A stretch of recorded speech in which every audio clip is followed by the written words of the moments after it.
Hello guys and welcome po ulit sa aking YouTube channel Reg TV and ako nga po pala yung Kuya Reg. At ngayon ang topic natin.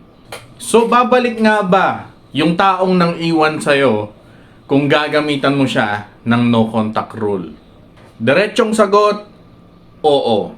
Malaki yung tsansa na magparamdam ulit siya sa'yo at balikan ka. Pero dapat lagi nyong tatandaan na hindi ginawa yung no contact rule na yan para lang bumalik siya or para lang mamiss ka niya ng bonggang-bongga. Gagawin mo yung no contact rule na yan para mas makafocus ka sa sarili mo. Hindi yung, gagawin ko yung no contact rule para bumalik siya sa akin. Gagawin ko yun para mamiss niya ako. Huwag ganon yung isipin mo. Dahil pag ganyan yung inisip mo, sigurado hindi mo yan magagawa ng tama. Kaya malaki din yung tsansa na mas lalong hindi kanyang balikan. Kaya wala na, finish na. Para kang iniwan ng 2 beses. Kaya kung gusto mo ng no contact rule, magiging super effective lang yan kung magagawa mo siya ng maayos. Ang unang gawin mo kapag gusto mo ng no contact rule ay syempre itatak mo sa isip mo na gagawin mo yung no contact rule na yan para maka-move on ka. Gagawin mo yan para mas mabigyan mo ng time yung sarili mo at para mas mahalin mo yung sarili mo. Kasama na nga dyan yung paggawa ng mga bagay na magpapasaya sa'yo. Ngayon na yung time para gawin mo yung mga bagay na matagal mo nang gustong gawin na hindi mo magawa-gawa nung kayo pang dalawa. Mag-gym ka, magpakulay ka ng buhok, mag-rides ka, mag-mountain climbing ka, or languyin mo yung Pacific Ocean. Bahala ka kung ano yung mga trip na gusto mong gawin. Basta kung yan ang magpapasaya sa'yo, doon ka. Dahil yung mga magagandang nangyayari sa'yo, yung nakikita niya na nag-e-enjoy ka at super saya mo kahit wala siya sa buhay mo, dyan mo makukuha yung attention niya. Dyan siya ngayon mapapaisip kung bakit huminto ka na maghabol sa kanya. At yan yung gigising sa kanya para magsisi siya at ma-realize niya kung ano yung nawala sa kanya. Alam mo ang rason kung bakit iniwan ka nung nang iwan sa'yo?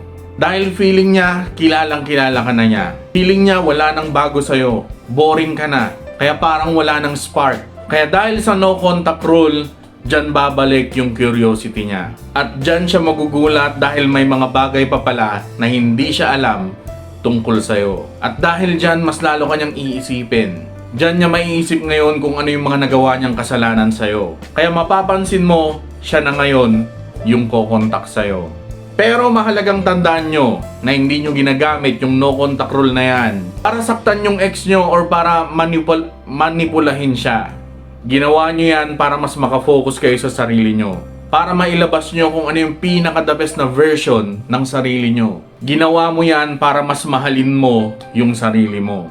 At kapag okay ka na, yan, pwede mo nang kontakin or kausapin yung ex mo.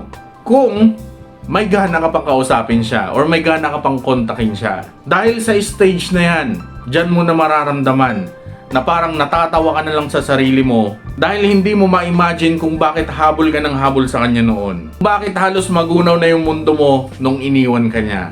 Na hindi mo lubos maisip kung ano yung nakita mo sa kanya kung bakit ka habol ng habol sa kanya. Dahil ngayon mulat na mulat ka na dahil na-realize mo na mas masarap palang mabuhay mula nung nawala siya sa buhay mo.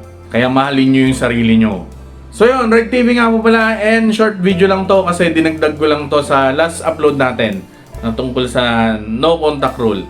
Pero kung gusto nyo pang pag-usapan yung tungkol sa no contact rule, gagaya ng paano gawin yung no contact pag may anak kayo, kung may magkasama kayo sa bahay, or kung ano na yung mga signs na gumagana na yung no contact rule sa kanya. Yung mga ganyan, comment nyo lang sa baba and gagawan natin ng video yan. Kahit short video lang na ganito, gawin natin yan. And next upload, ibang topic naman. So yun, maraming salamat sa panonood and ingat kayo sa mga kayo naroon.